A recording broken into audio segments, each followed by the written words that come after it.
Hi class, I'm Alex Osborne, and I will be going over the legacy of Mr. Jinnah and how did Jinnah's example influence subsequent Pakistani leaders. I'm going to go over a little bit of his background with you. Muhammad Ali Jinnah was born in 1876. At the age of 18, Jinnah moved to England where he studied law. He was the president of the Muslim League, a political group representing Muslims in India.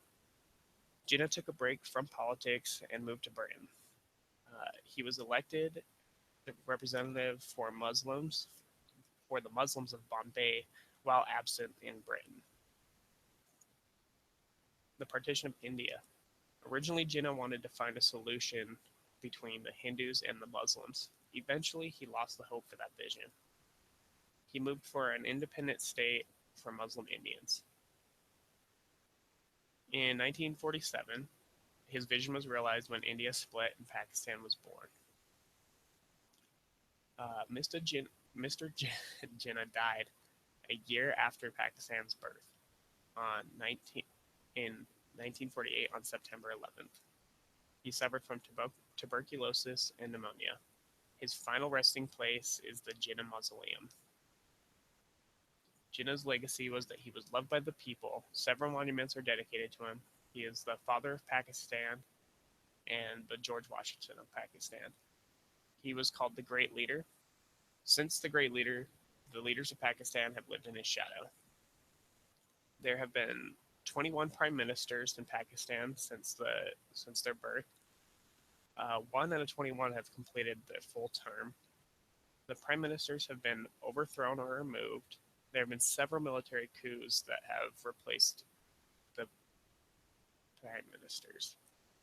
One of the great prime ministers that have lived in Pakistan is Nawaz Sharif. Sharif is one of the better Pakistani leaders. He was prime minister 3 times. On his second term, he was removed by a military coup led by General Musharraf. He is the current prime minister of Pakistan. Sharif has been focusing on the economy and what is best for Pakistan.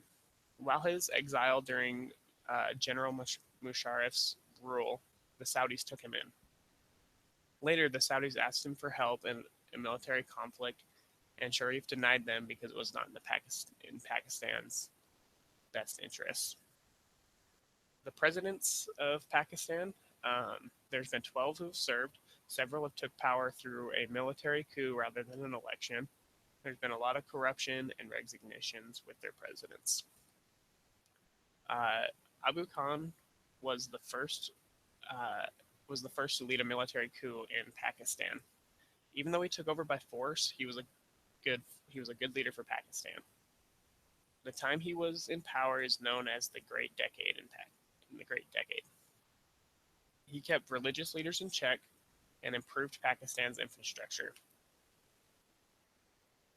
Another president that's been really good for Pakistan is Asif Ali Zardari. He was the president from 2008 to 2013. He was the first president to finish his term. He focused on preventing the presidency from being too powerful. He understood that giving the presidency so much power caused a lot of problems for Pakistan in the past. He helped pass an amendment that made the president a figurehead rather than a position of power.